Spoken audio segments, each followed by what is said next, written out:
नमस्कार, आप देख रहे हैं देवदूत न्यूज और मैं हूं आपके साथ श्वेता। तो चलिए रुक करते हैं आज की प्रमुख और बड़ी खबर पर। 43 लाख के इनामी 2 नक्सलियों ने विधिवत किया सरेंडर। आईजी ने कहा अब नक्सल मुक्त हुआ मध्य प्रदेश। एमएमसी जोन के 2 सक्रिय नक्सलियों के सरेंडर के बाद मध्य प्रदेश का बालाघाट जिला अब नक्सल मुक्त हो चुका है।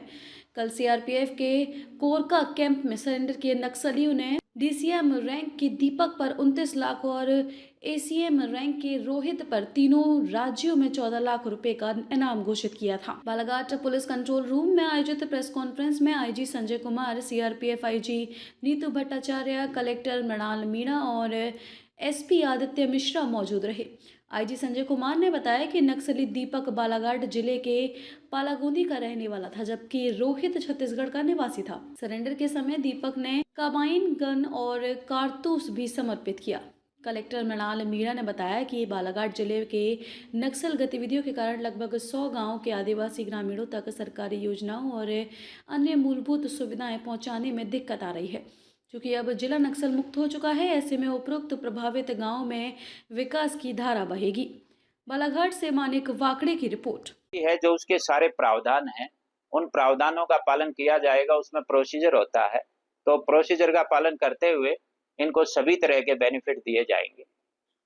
जैसा आपने कहा कि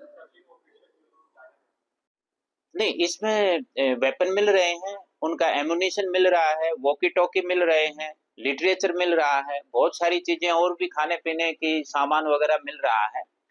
और कुछ अभी वो जो पैसे की बात आप कर रहे हो, अभी जो रिसेंट में हमने कुछ जैसे पिछले कुछ दिनों में डंप मिले हैं, उसमें पैसा नहीं मिला है, लेकिन कुछ डंपों में जिसमें जो पैसे के डंप होंगे उनमें पैसा भी मिलेगा।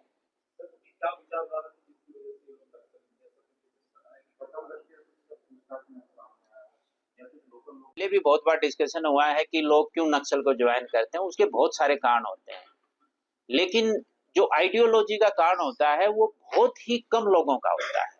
हाँ, बहुत ही कम लोगों का। वैसे तो ये अपनी आइडियोलॉजी में बताते हैं कि भाई इनकी कम्युनिस्ट विचारधारा है और ये सशस्त्र संघर्ष करके सिस्टम पे कब्जा करेंगे, फिर अपना सिस्टम चलाएंगे, अपनी आइडियोलॉजी को लागू करेंगे। लेकिन वो तो आप जानते हो, हाँ, कि वो तो अब उसका तो कोई मतलब रहा नहीं। ये खुद ही कह रहे हैं कि भाई आज की बदली हुई परिस्थितियों में हमारे इस सशस्त्र संघर्ष का की कोई यूटिलिटी नहीं है, इसलिए हम मुख्य धारा में जुड़ रहे हैं।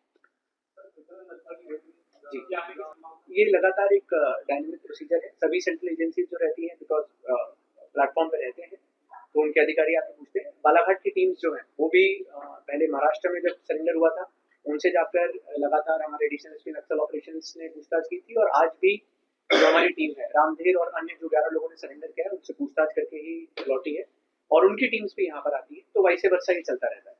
सर, इस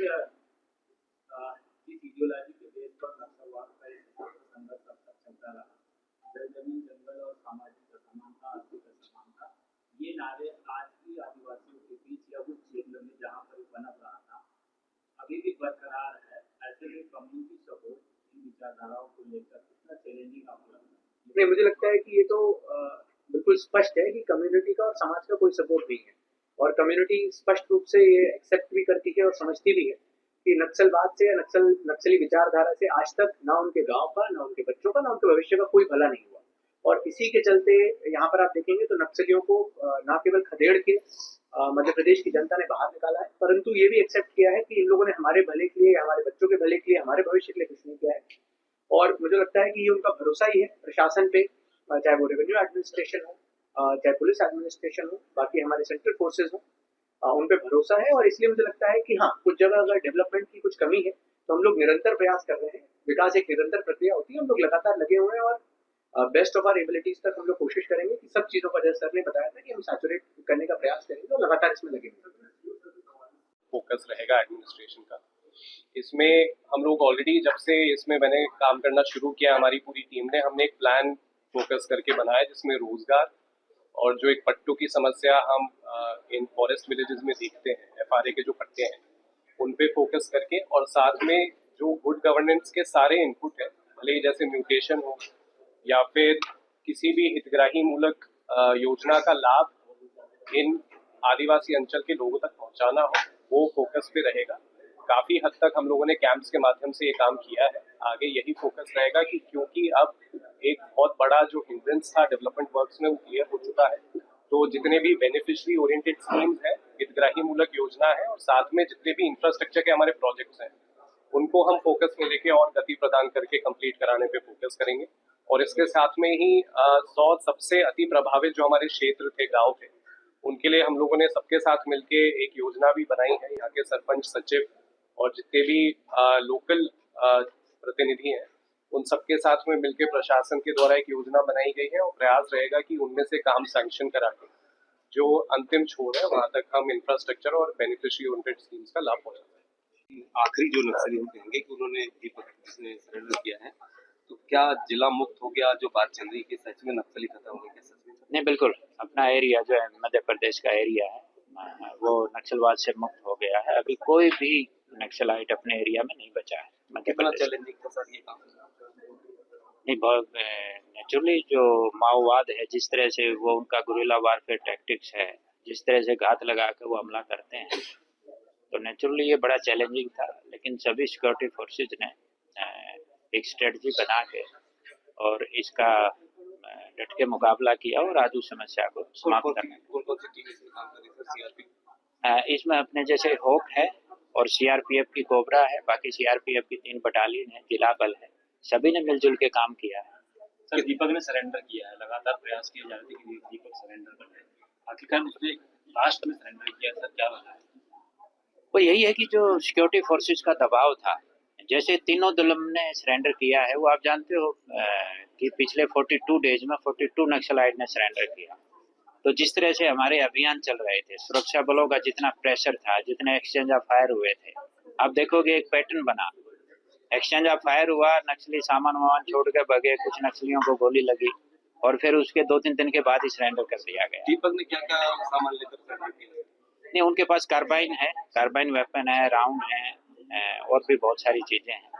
क्या कुछ आशंका सर इसके बाद नक्सलियों के कितने सामान कहीं डंप वो मिल पाएंगे? हाँ ना, बिल्कुल। हमें अभी भी जैसे मैंने बताया, कल ही हमने 6 वेपन और बहुत और दूसरी चीजें बरामद की थी और ये सिलसिला जारी रहेगा। जैसे जैसे पूछताछ आगे बढ़ेगी तो जैसे डंप का पता लगेगा, अभी और बहुत सारी चीजें बरामद होंगी। कितना इनाम था? इन दोनों पे 43 लाख का था, दीपक पे 29 लाख था, उनके रोहित के ऊपर 40 लाख। बालाघाट में टोटल कितने नक्सलियों ने सरेंडर किया? बालाघाट में अभी आप देखोगे तो 40 जो 10 तो केबी डिवीजन के, एक सुनीता ने, तो 11 लोगों ने तो अभी पिछले कितना कहेंगे, पिछले 1 महीने में बालाघाट में सरेंडर किया। कुछ ने उधर गोंदिया में किया, कुछ ने खैरागढ़ में किया। ये सभी बालाघाट में एक्टिव थे जिन्होंने 2 डोजन करके दूसरे राज्यों में? बिल्कुल बालाघाट में एक्टिव थे। क्या वजह मानते सर इनको कि दूसरे राज्यों में इनको जाना पड़ा और वहाँ उन्होंने सरेंडर किया? नहीं, वो एरिया के ऊपर होता है। जैसे वो विकास ने गोंदिया में किया तो उसमें गोंदिया राजनांदगांव के एरिया में था जहाँ अपनी पुलिस की मुठभेड़ हुई थी। रामदेव भी खैरागढ़ बॉर्डर के आसपास ही था, लेकिन मुठभेड़ अपनी हुई, फिर उन्होंने खैरागढ़ में जाके सरेंडर किया प्रेशर में। केबी वाले अपने इधर ही आए। सर ऐसा कहा जा रहा था कि जब उनको यहाँ से खदेड़ा गया तब जाकर उन्होंने वहाँ सरेंडर किया। नहीं, बिल्कुल, ये तो बिल्कुल पैटर्न है, आप लोग देख सकते हैं। खबरों में अब तक के लिए बस इतना ही। फिर होगी आपसे मुलाकात ऐसी एक बड़ी और खास खबर के साथ। तब तक के लिए नमस्कार और देखते रहिए देवदूत न्यूज, खबर जो सच दिखाए।